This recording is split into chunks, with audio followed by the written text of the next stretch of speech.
हमारी नाट्य संस्था थिएट्रॉन की हमेशा कोशिश रही है कि वो आपके सामने नए निर्देशकों के माध्यम से नए कहानियों का प्रस्तुतिकरण करें। आज उसी क्रम में आपके समक्ष प्रस्तुत है मनोज दास, जो उड़िया के महान कथाकार हैं, उनकी कहानी चांदनी रात का सेतु।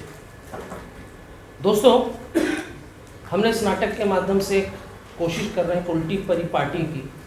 जैसे हर नाटक के मंचन होने के बाद निर्देशक को 2 शब्द कहने के लिए बुलाए जाते हैं, लेकिन हम उस परिपाटी को बदलकर अपने इस नाटक के निर्देशक पुरुषोत्तम शाक्य जी को आवाज़ देंगे कि वो पहले आपसे कुछ बातचीत करें। पुरुषोत्तम शाक्य जी।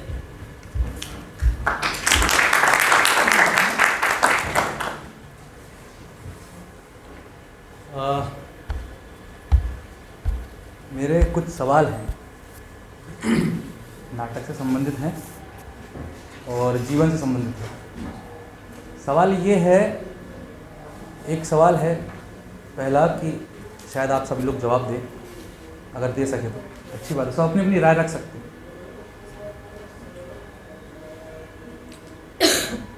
प्रेम क्या है? अपनी राय रख सकता है, ऐसा ये नाटक का पार्ट नहीं है।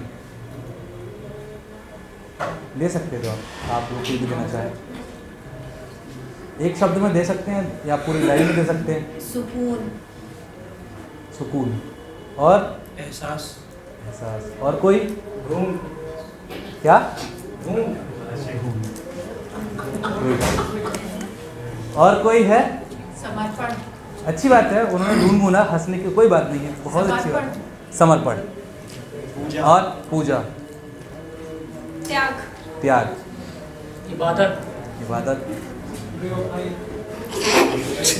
प्रयोग। ठीक, सबका अपना एक तरीका है शायद प्रेम कहने का और ढूंढने का और मिलने का, समझने का। अब मेरा तरीका है, मतलब जैसे कि मैं अगर प्रेम को समझता हूं तो मैं बोलूँगा कि प्रेम स्वार्थ है, जिसके ना मिलने पर हम मर सकते हैं, हम उसके बिना जी नहीं सकते। ये मेरा तरीका, मुझे जैसा मुझे लगता है, मेरा ये मानना है। दूसरा है कि जीवन क्या है। अब कोई जवाब दें सब। मृत्यु का इंतजार और कठिनाई। कठिनाई। सत्य। संघर्ष। क्या? संघर्ष। और जर्नी। जर्नी। कॉन्शियसनेस। कॉन्शियसनेस। और भी हैं? दुख। दुख। यात्रा। यात्रा। इसमें भी मैं अपना पॉइंट भी रखना चाहता हूँ कि मैं भी बोलूँगा, आप सबके साथ ही हूँ। तो जीवन चक्र है, घूमता है घूमता है घूमता है, निरंतर घूमता है और वापस से शुरू हो जाता है घूमना, जिसके अंदर हम फंसे हुए। जीवन एक चक्र है, हम जन्मते हैं, मृत्यु होती है, फिर जन्मते हैं, फिर मृत्यु होती है, फिर जन्मते हैं, फिर मृत्यु होती है। तो जीवन भर, जिंदगी भर मृत्यु, जीवन, मृत्यु, जीवन, वो चक्र है जिसमें हम घूमते रहते हैं, घूमते रहते हैं। ये मेरा मानना है। ये नाटक भी कुछ ऐसा ही है। मैंने इस नाटक को, मतलब मुझे कहना बड़ा बेकार लगेगा दर्शकों के लिए, कि ऐसा है कि मनोरंजन के लिए नाटक बनाए जाते हैं, क्योंकि सभी लोग अपना काम छोड़कर आते हैं और चलो यार 1 घंटे का मनोरंजन करेंगे, देखेंगे। लेकिन बोलते हैं कि थिएटर बदलाव लाता है समाज में, समाज का आईना है। क्या बदलाव लाता है थिएटर? जैसे मेरे जीवन में ये प्ले, क्योंकि मेरा ये पहला डायरेक्शन है, इससे पहले मैंने कोई डायरेक्शन नहीं किया, लेकिन इस जुड़ाव हो गया इस प्ले से कि मैंने इसमें अपना जीवन लगा दिया। मीन्स जितना मैंने जिया है अभी तक, तो मैंने इसमें अपने पार्ट निकाल के इसमें डाले हैं इस प्ले के अंदर कि हाँ, शायद अब कुछ है, मुझे ऐसा लगता है। क्योंकि लेखक की कहानी है मात्र 15 मिनट की, इसमें बाकी आगा और पीछा जो है वो मेरा है। बाकी लेखक ने मुझे वहाँ तक पहुँचाया है कि शायद उसने एक छोटी सी बात कही और उस बात को पकड़ के मैंने अपनी चीज़ों को जाना कि मेरा वर्तमान कैसा है, मेरा अतीत कैसा है और आने वाला भविष्य कैसा होगा। तो उसके संबंधित ये नाटक का नाम आप सभी जानते हैं, चांदनी रात का सेतु, मनोज दास की कहानी है। तो शुरू करते हैं नाटक चांदनी रात का सेतु।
मैं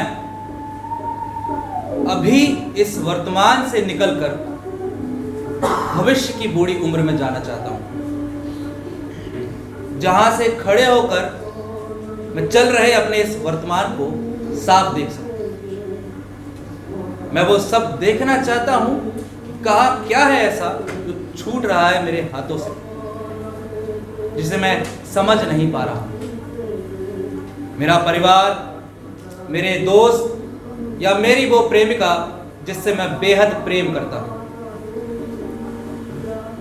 मैं उन दोनों को देखने आया हूं कि कब मेरे परिवार को मेरी जरूरत थी, कब मुझे मेरे दोस्तों की मदद करनी चाहिए और मेरी प्रेमिका की ऐसी कौन सी बात थी जो मुझे सुननी चाहिए, या ऐसी कौन सी घटना थी जहां मैं उसके साथ नहीं था, वहां मुझे होना चाहिए।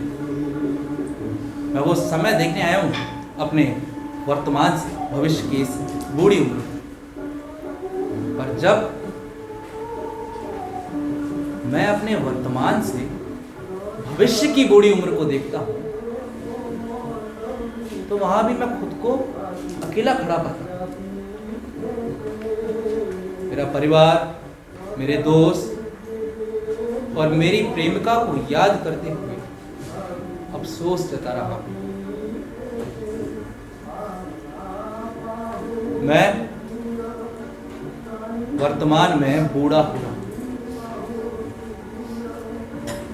मैं अपना वर्तमान ठीक करना चाहता हूं। मैं सिर्फ अपना वर्तमान ठीक करना चाहता हूं।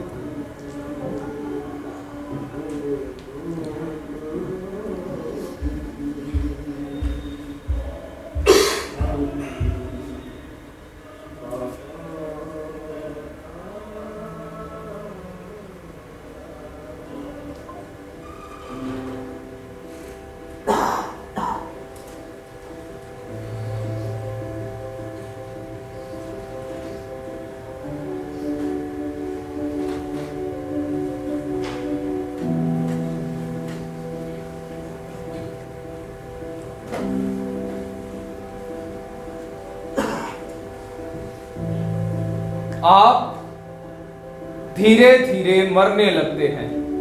अगर आप करते नहीं कोई यात्रा, पढ़ते नहीं कोई किताब, अगर आप सुनते नहीं जीवन की ध्वनियां, अगर आप करते नहीं किसी की तारीफ, आप धीरे धीरे मरने लगते हैं।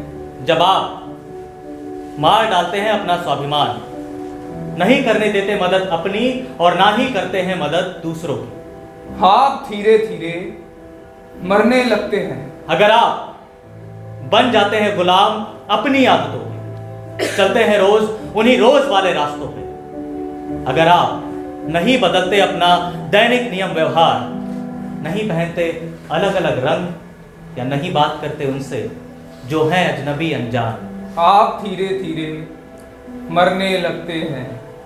अगर आप नहीं महसूस करना चाहते आवेगों को, उनसे जुड़ी अशांत भावनाओं को, वे जिनसे नम होती हो आपकी आंखें और करती हो तेज आपकी धड़कनों को, आप धीरे धीरे मरने लगते हैं। अगर आप नहीं बदल सकते अपनी जिंदगी को जब हो आप असंतुष्ट अपने काम और परिणाम से, अगर आप अनिश्चित के लिए नहीं छोड़ सकते निश्चित को, अगर आप नहीं करते पीछा किसी स्वप्न का, अगर आप नहीं देते इजाजत खुद को अपने जीवन में कम से कम एक बार किसी समझदार सलाह से दूर भाग जाने की, तब आप धीरे धीरे मरने लगते हैं।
मैं आखिरी बार तुम्हें ये पत्र लिख रहा हूं।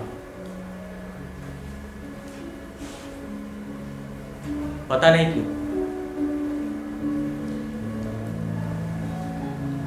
मैं ये जानता हूं कि मुझे इस पत्र का भी जवाब नहीं मिलेगा।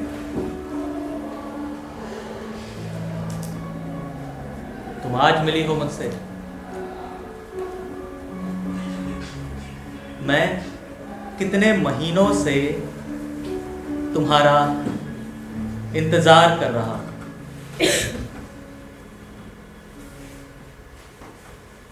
लगभग आधा साल गुजर गया।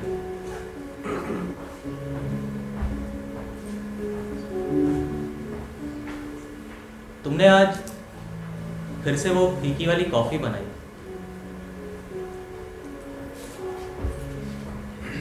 खुद भी पी और मुझे भी पिलाई।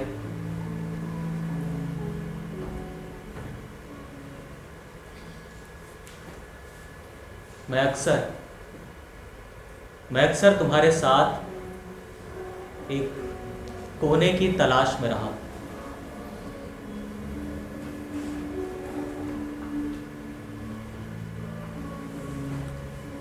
मैंने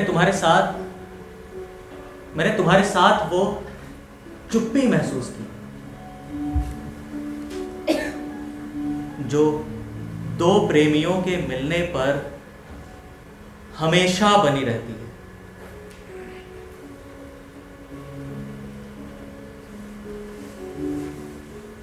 तुम मेरी चुप्पी को सुन सकती हो और मैं तुम्हारी चुप्पी को सुन सकता हूं।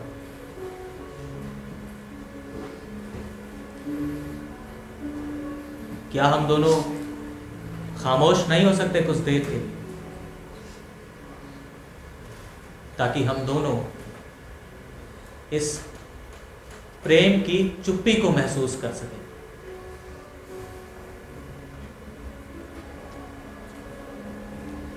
ये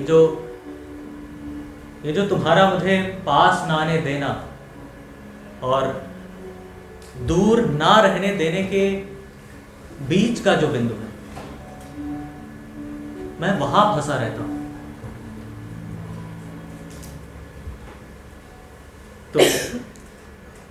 तुम इतनी साधारण हो, फिर भी ना जाने क्यों मैं तुम पर मरा जा रहा हूं।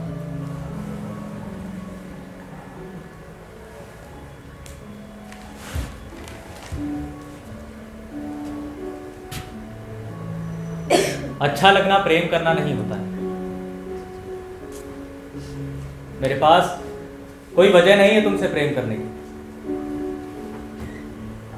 और तुम्हें सिर्फ मेरे साथ अच्छा लगता है। चारू, कितने बेवकूफ होते हैं वो लोग जो तैरना तो जानते हैं पर आत्महत्या कर लेते हैं पानी में डूबकर।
मुझे तुम्हारी कविताएं अच्छी लगती हैं। वैसे तुम हमेशा प्रेम कविताएं क्यों लिखते हो?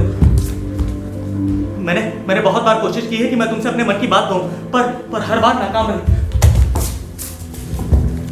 शाम को जाने से पहले पुल पर तुम्हारा इंतजार करूंगी, ठीक वैसे जैसे शकुंतला करती थी।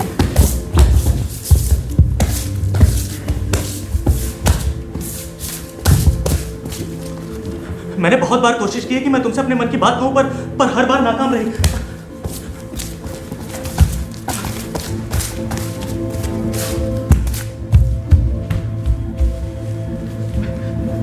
मैंने अपने जीवन में पहली और आखिरी बार सिर्फ तुमसे मैं तुम्हारे उत्तर के प्रति पहले से काफी आश्वस्त हूं, किंतु जब तक तुम मेरे पत्र का मुझे तुम्हारी कविताएं अच्छी लगती हैं। वैसे तुम हमेशा प्रेम तुम आज कॉलेज क्यों नहीं आए? अभी तक गुस्सा हो क्या?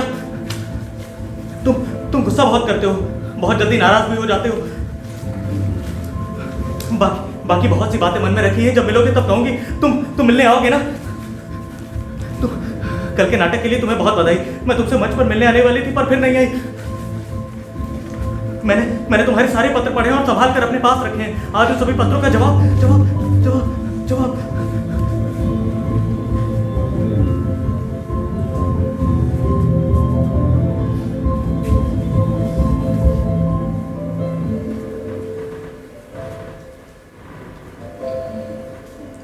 सुनो।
थक जाओगे। नहीं, मैं इस दौड़ में कभी नहीं थकना चाहता। तुम एक संभालोगे तो दूसरा छूट जाएगा, और दूसरा संभालोगे तो तीसरा। तुम इन्हें कभी नहीं संभाल पाओगे। पर मैं कोशिश तो करूंगा। कल को किसी बूढ़ी उम्र में बैठकर अफसोस तो नहीं जताऊंगा। बुढ़ापे में हमेशा अतीत सताता है।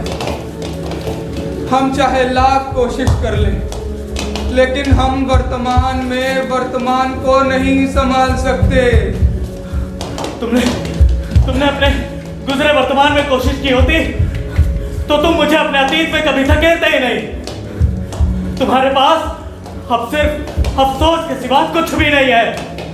तुम अब अपने वर्तमान से गुजरे हुए अतीत को देखते हो और अफसोस जताते हो। पर मैं वर्तमान में ही रहना चाहता हूं। मैं तुम्हारी तरह नहीं हूं। मैं कल्पनाओं में नहीं जीता। मैं बहुत प्रैक्टिकल हूं। मैं चीजों के छूटने पर दुख जताने से डरता हूं। तुम भविष्य को किस तरह गढ़ना चाहते हो? मैंने तो खुद को वर्तमान में बिखरते और भागते देखा है। पर मैं भाग नहीं रहा हूं, कोशिश कर रहा हूं। तुम भाग रहे हो। देखो भविष्य में खड़े होकर खुद को एक बार। मैं भविष्य में नहीं आना चाहता। मैं वर्तमान में ही रहना चाहता हूं हमेशा। तुम वर्तमान में भी भविष्य को जी रहे हो। हम वर्तमान कभी जी ही नहीं पाते। हम हमेशा हर घड़ी अतीत या भविष्य को सोचते रहते हैं। तुमने मेरे भविष्य में क्या पाया? मैं अब वर्तमान में जीता हूँ। पर तुम तो कहते हो कि तुम भविष्य में खड़े हो। मैंने भी वही किया जो तुम कर रहे हो। मैंने भी हमेशा वर्तमान को छोड़कर भविष्य को सोचा है। पर मैं वर्तमान से भागना नहीं चाहता हूँ। बस एक पल को मुड़कर देखता हूँ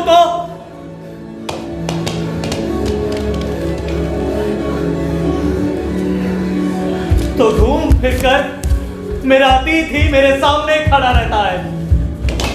मैं उससे भागना चाहता हूँ, पर मैं अतीत में ही फंसा रहता हूँ हमेशा। तुम अभी रुक जाओ और देखो एक बार। ना तुम अतीत में किसी के साथ हो, ना वर्तमान में और ना ही भविष्य में।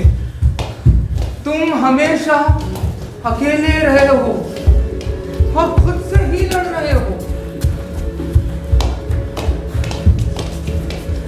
मैं जानता हूं, और अब मैं अपने भविष्य से नहीं, वर्तमान से लड़ लूंगा, झूठ के सहारे। पर इस झूठ में प्रेम रहेगा। मैं अब चारू को कभी बताऊंगा ही नहीं कि मैं उससे प्रेम करता हूं। हम चाहे भविष्य में साथ ना हो, पर भविष्य में मैं प्रेम के लिए नहीं तरसूंगा। मैं वर्तमान बदलूंगा, प्रेम के पीछे नहीं, प्रेम को साथ लेकर भविष्य की ओर बढ़ता रहूंगा।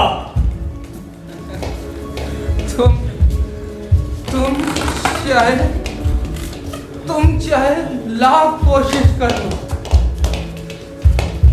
अंत में तुम मुझे ही पाओगे। अशोक!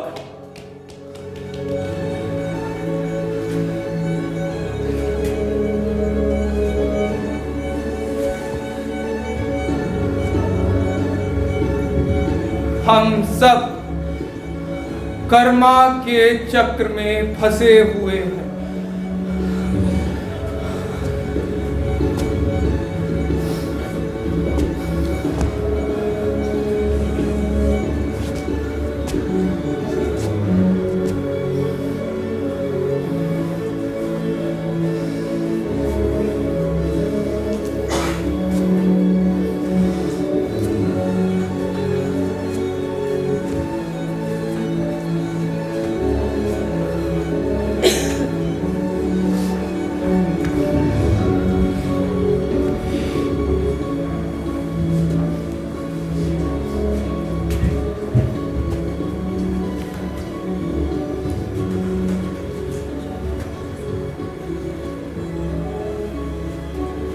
मैं अब भविष्य को कभी खोजना ही नहीं चाहता। मैं अब सिर्फ अपना वर्तमान ठीक करना चाहता हूं।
कितना निराला रिश्ता होता है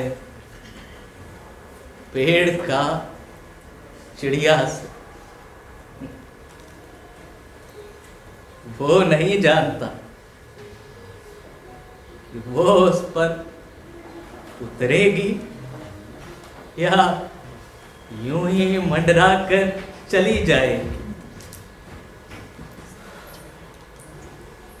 उतरेगी तो कितनी देर के लिए, किस टहनी पर, वो नहीं जानता।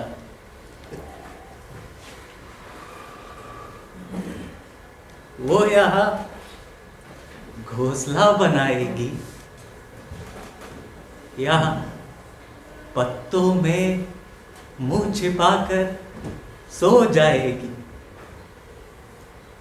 वो नहीं जानता।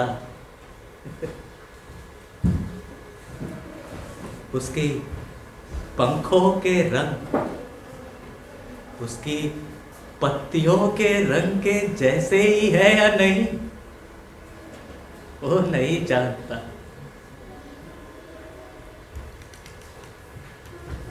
वो क्यों आती है, क्यों चली जाती है, क्यों क्यों चहचहाती है,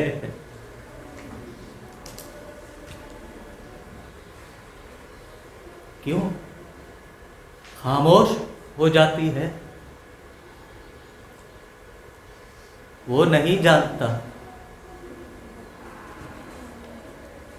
वो क्यों सहमती है,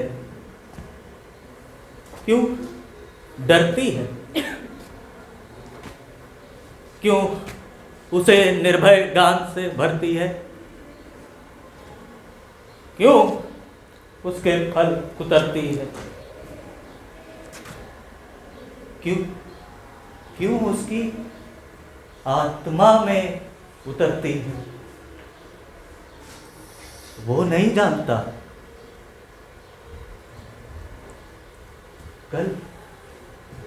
कल उसके टूट जाने पर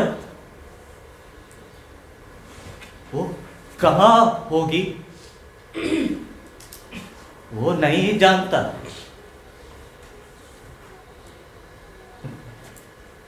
कितना निराला रिश्ता होता है पेड़ का चिड़िया से, जिसे वो अपना मानता है, जिसके सहारे हर बार अपने को नए सिरे से पहचानता है। बहुत निराला रिश्ता होता है पेड़ का चिड़िया से। बहुत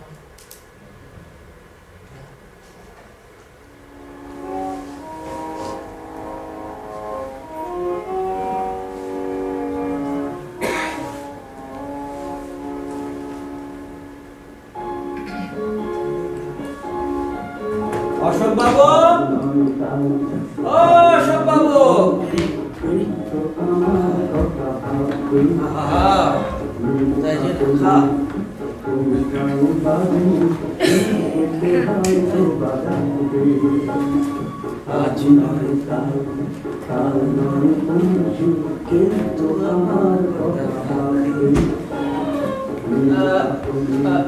अशोक बाबू, ओ अशोक बाबू, अरे अखबार কোথায়? उधर কোথায় যে রাখে রে? ওখানে হবে।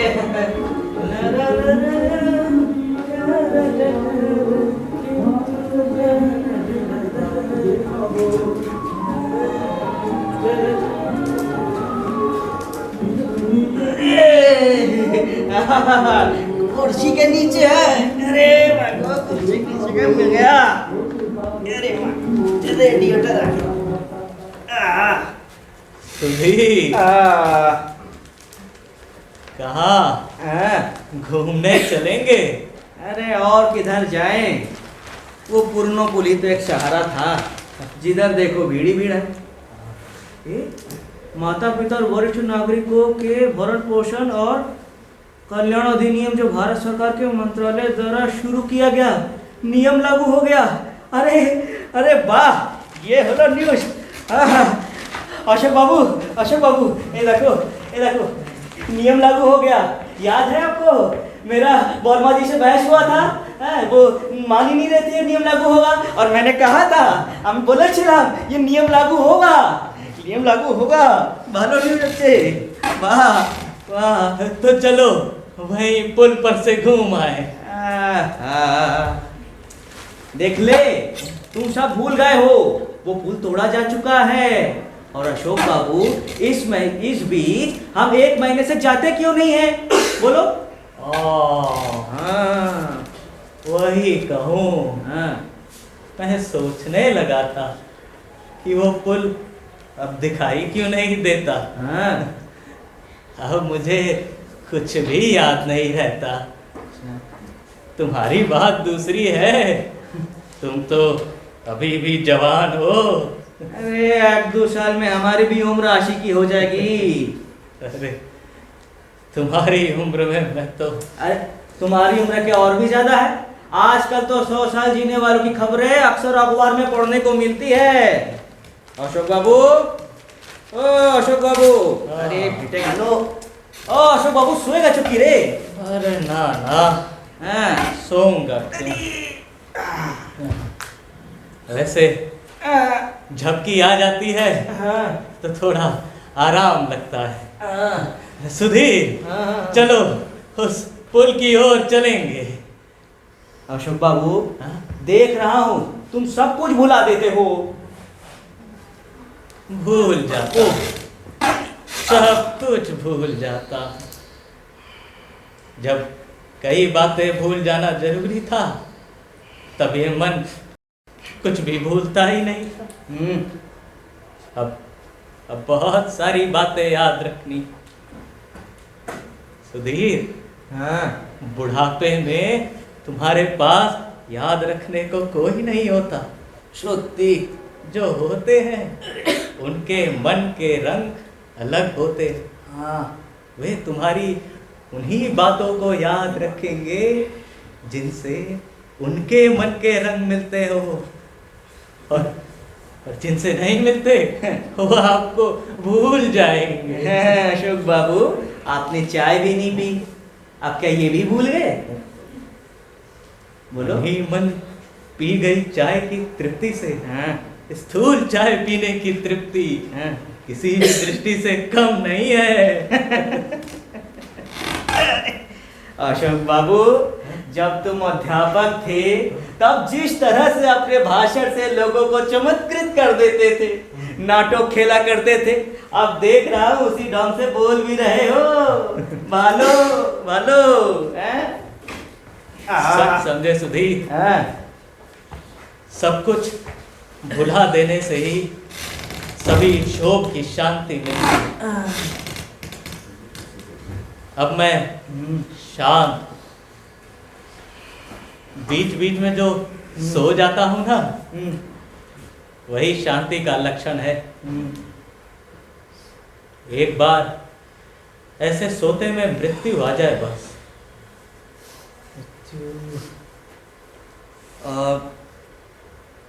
अशोक बाबू,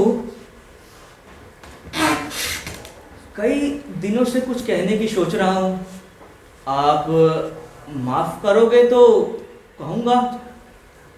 कहोगे? हैं? कहो। अच्छा बाबू, आपको याद है चारू दीदी? ये याद नहीं है? अरे को तो सुंदर थी चारू दीदी।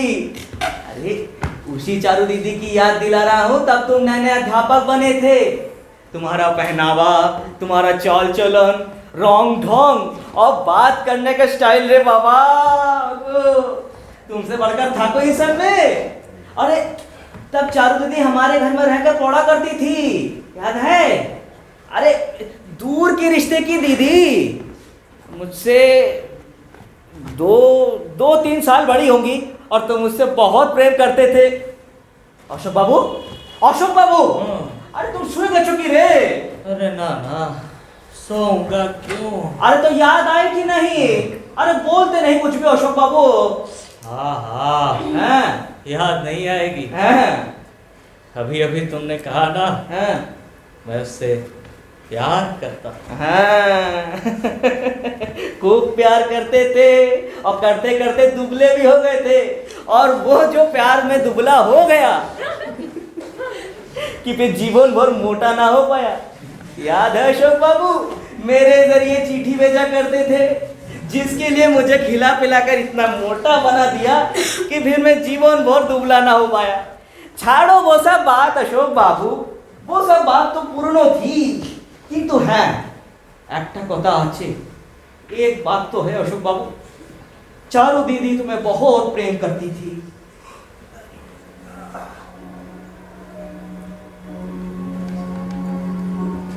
नहीं, वो प्यार नहीं करती थी। ना ना अशोक बाबू, वो तुम्हें अनेक ভালোবাসতো।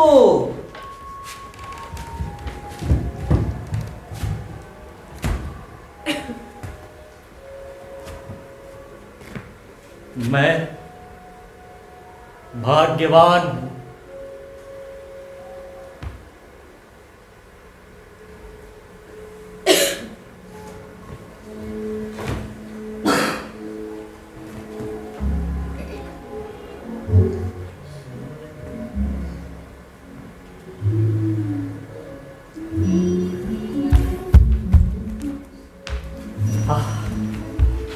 आपको कब से खोज रही हूँ मालूम है?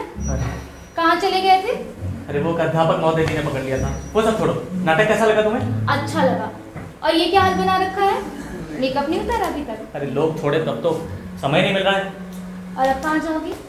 कैफे या लाइब्रेरी? क्यों, क्लास में नहीं आना? आऊंगी। अच्छा, कल तो आई थी। कल तो तुमने सारी क्लास अटेंड की थी, क्यों? मैं तो बस आज भी आई रही थी।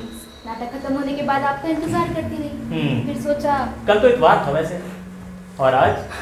आऊंगी। अच्छा, आओ। चाहे कुछ भी हो जाए, आज तो जरूर आऊंगी। मगर ऐसा ना हो कि लेक्चरार साहब भी ना आए। और अभी कहाँ? कुछ काम है। ऐसे 10-12 काम तो तुम्हें होते ही हैं। वैसे सुनो, आज ऑफ है। तो पहले क्यों नहीं बताया? मैडम को बताना याद नहीं रहा, इसके लिए माफी चाहता हूँ। अब चलो। कहाँ? लाइब्रेरी, जिसे मैं पुस्तकालय कहता हूँ। आज शाम को सभी दोस्त घर आ रहे हैं, आप भी आना। मैं तो नहीं आऊँगा। लाइब्रेरी चलना है तो चलो। लाइब्रेरी चली तो चलूं, मगर वहाँ बैठेगा कौन? तुम? अच्छा ठीक है, चलती हूँ। वहाँ बैठी आपको पढ़ते हुए देखती रहूंगी और शाम का सारा प्लान चौपस। फिर रहने दो, घर जाओ, दोस्तों के साथ गपशप करो। नहीं, आप मेरे साथ चलो घर, मेरी मदद भी कर देना। तो शाम को तो सभी आ ही रहे हैं, तभी आ जाऊँगा। नहीं, अभी चलो। अभी नहीं जाऊँगा। अगर आज किताब वापस नहीं की तो जुर्माना भरना पड़ेगा। जुर्माना मैं भर दूंगी। तुम ही भर देना। लेकिन अभी मैं लाइब्रेरी चलता हूँ, मुझे घर के लिए नोट्स भी बनाने हैं। Bye bye.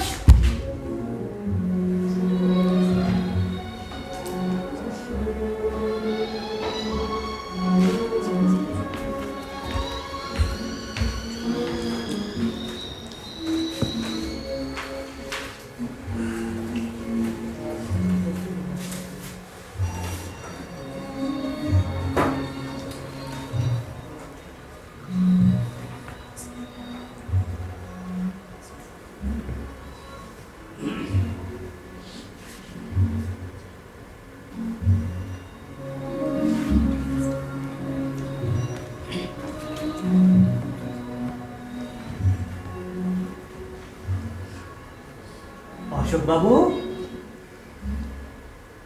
मैं भाग्यवान हूं। इसके लिए मुझे किसी प्रमाण की आवश्यकता नहीं है।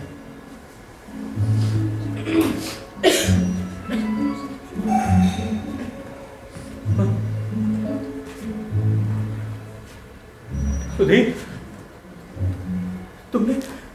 तुमने मुझे ये बात पहले क्यों नहीं बताई? मैं कुछ और अधिक समय तक खुद को भाग्यवान समझ सकता। अशोक बाबू, बात तो यही है कि मैं और माफी क्यों मांग रहा हूँ। तुम्हें तो पता है कि चारू दीदी कितनी शर्मीली थी। तुमसे कई चिट्ठी पाकर अंत में उन्होंने उत्तर भी दिया था। हाँ, और उस पुल के पास वो मिलने को राजी भी हो गई थी। हाँ, और एहन वक्त पे राय भी थी, पर तुम ना मिले तो वो अपमानित हो लौट गई। पर मुझे तो वैसी कोई चिट्ठी नहीं मिली सुधीर। कैसे बातें? मैं उस पुल के पास चिट्ठी को लेकर आ रहा था, लेकिन वो तेज हवा में उड़ गई। हाँ, उड़ गई तो चलो ढूंढेंगे। चलो चिट्ठी ढूंढेंगे। अरे अशोक बाबू, रुक जाओ। चलो अशोक बाबू, पुल पर चलेंगे, चिट्ठी ढूंढेंगे। अशोक बाबू, 60 साल बीत गए। अशोक बाबू, 60 साल बीत गए। 60 साल बीत गए। अशोक बाबू, 60 साल बीत गए। आपने बसो। आपने बसो ना। आप बैठिए अशोक बाबू, आप बैठिए। पुल पर चलेंगे। आप बैठिए। 60 साल बीत गए। अब क्या चिट्ठी? 60 साल। पुल पर चिट्ठी। 60 साल। पुल पर चिट्ठी है। पुल पर चारू है। 60 साल।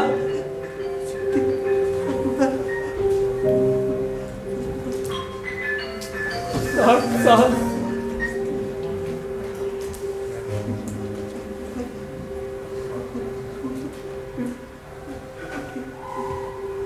मुझे माफ कर दो अशोक बाबू। चिट्ठी उड़ नहीं गई,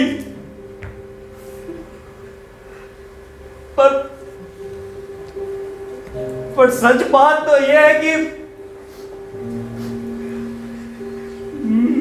मैंने पढ़कर फाड़कर उसकी चिंदियां उड़ा दी थी।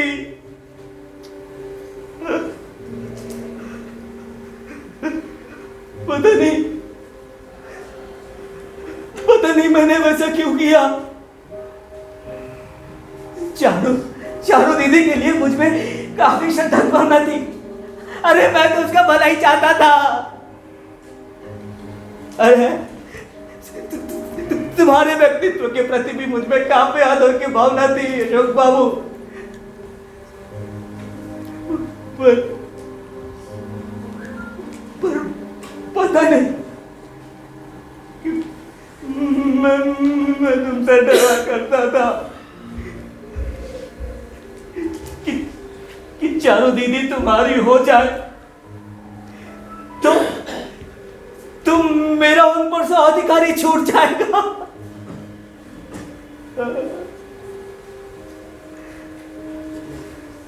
बचा ना भी कौन सा अधिकार। कुछ दिनों बाद उनके पिताजी बीमार हो गए और चारू दीदी चली गई। रोटी नहीं, किंतु अशोक बाबू जब तक मैं वकालत में डूबा रहा यह बात मुझे याद नहीं आती थी, लेकिन उससे छुटकारा मिला तो जब भी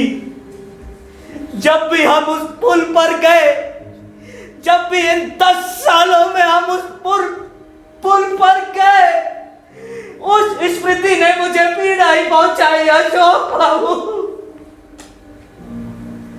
पीड़ा ही पहुंचाई अशोक बाबू। 10 साल की बस एक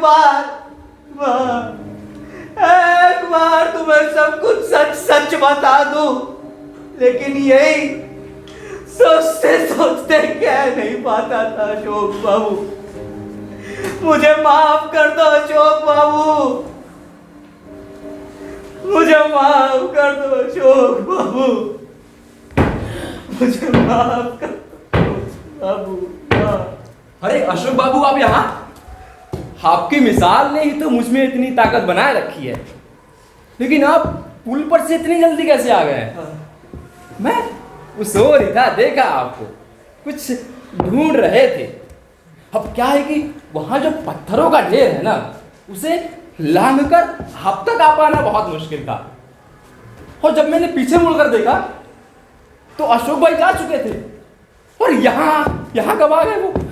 बताइए, कोई कह सकता है भला कि अशोक भाई मुझसे 12 साल बड़े हैं? महेंद्र बाबू, अशोक भाई आज कहीं नहीं गए हैं। आपने किसी और को देखा होगा महेंद्र बाबू। किसी दूसरे को? हाँ। नहीं। क्यों अशोक बाबू, आपको पहचानने में मुझसे गलती हो सकती है भला? अशोक बाबू सो गया लगता है। अरे सो गए। अरे ना महेंद्र बाबू, इनकी नींद इतनी गाढ़ी नहीं होती है। अभी अमी जागी दिखची, अभी जाएंगे।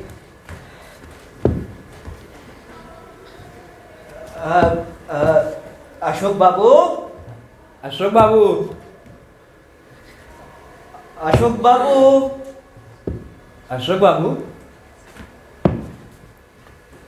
अशोक बाबू, अशोक बाबू, अशोक बाबू, अशोक बाबू, अशोक बाबू, महेंद्र बाबू, जाओ डॉक्टर को। अशोक बाबू, जाओ, कोई है? अरे कोई है? अशोक बाबू, उठो, अशोक बाबू,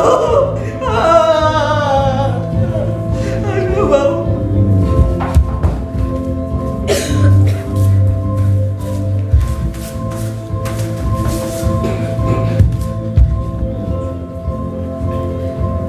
अपने जीवन में पहली बार और आखिरी बार सिर्फ तुमसे। बाकी बहुत सी बातें मन में रखी, जब मिलोगे तब कहूंगी। तुम मिलने आओगे ना? मुझे तुम्हारी कविताएं बहुत अच्छी लगती हैं। वैसे तुम हमेशा प्रेम की कविताएं क्यों लिखते हो? सभी लोग घर पर खाने के लिए आए थे, तुम क्यों नहीं आए? मैं तुम्हारा इंतजार करती रही। मैंने तुम्हारे सारे पत्र पढ़े और संभाल कर अपने पास रखे। आज उन सभी पत्रों का जवाब मैं तुम्हारे उत्तर के प्रति पहले से काफी आश्वस्त हूं, लेकिन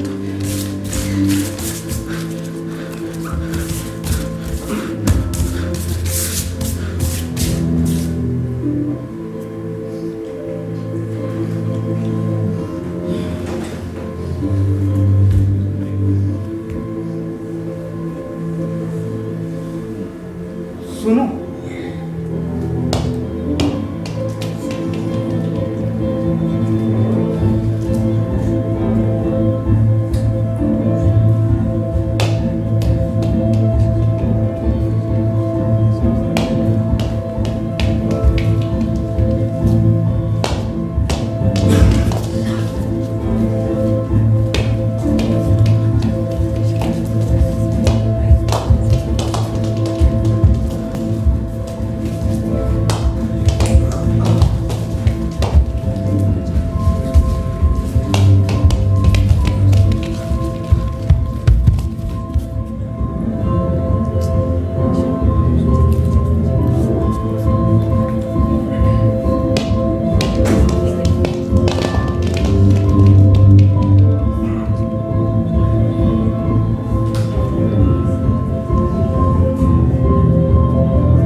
मैं बूढ़ा होना चाहता हूँ। मैं अभी इस वर्तमान से निकलकर भविष्य की बुरी उम्र में जाना चाहता हूँ। मैं बूढ़ा होना चाहता हूँ। मैं देखना चाहता हूँ चल रहे वर्तमान को, जो भविष्य की बूढ़ी उम्र के लिए अतीत हो जाएगा। मैं बूढ़ा होना चाहता हूँ। कुछ अजनबी चेहरे मेरे सामने होते हैं। मैं धीरे धीरे अपने साथ रिश्तों में बांधता जाता हूँ। मैं उन तमाम रिश्तों में खुद को कहाँ पाता हूँ, मैं ये जानना चाहता हूँ। मैं बूढ़ा होना चाहता हूँ। माँ, बाप, भाई बहन, दोस्त यार, या हो मेरी वो प्रेमिका जिसे मैं सबसे ज़्यादा चाहता हूँ, मैं अपने स्वार्थ में उन्हें बांधे रखता हूँ। मैं बूढ़ा होना चाहता हूँ। मैं खुद से ही लड़ता हूँ और सबका कारण मैं बन जाता हूँ। मैं खुद ही में कहीं गहरा उतर जाता हूँ। मैं बूढ़ा होना चाहता हूँ। मैं जिम्मेदारियों से भागने की कोशिश में खुद ही में खुद को फंसा जाता हूँ। मैं हर बात पर झगड़ जाता हूँ और हर बार मैं ही गलत ठहराया जाता हूँ। मैं बूढ़ा होना चाहता हूँ।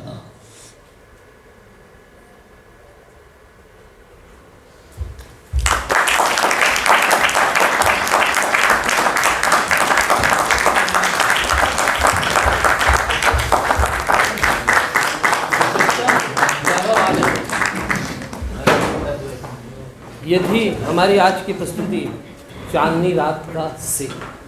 सभी कलाकार मंच पर आ जाएं।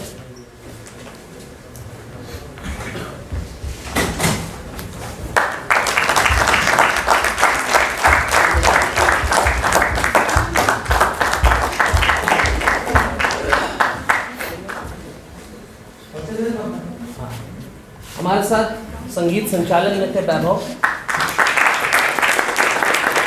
ताकि आप लोग समझ पाएं। मैं दिव्यांशु दुबे भविष्य के अशोक की भूमिका में। मैं अब्रार अहमद अशोक और युवा अशोक के रूप में। मैं तन्मय लहरी सुधीर चक्रवर्ती के कैरेक्टर में। शुभम गौतम अशोक की भूमिका में। मैं चारू शुक्ला चारू की भूमिका में। और इस जैसा कि मैंने पहले बोला, इस नाटक का परिकल्पना, नाट्य रूपांतरण और निर्देशन किया है पुरुषोत्तम शुक्ल।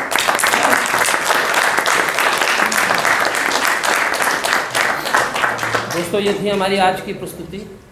और जैसे हमारी संस्था की कोशिश रहती है कि हर बार कोई हम जो भी मंचन लेके आ सकें, युवा निदेशकों के माध्यम से भी ला सकें और नवीन कहानियों की प्रस्तुति आपके सामने ला सकें। शीघ्र ही उसी क्रम में आपसे बहुत जल्द मुलाकात होगी। आप लोग का रात बहुत अच्छी हो। नमस्कार।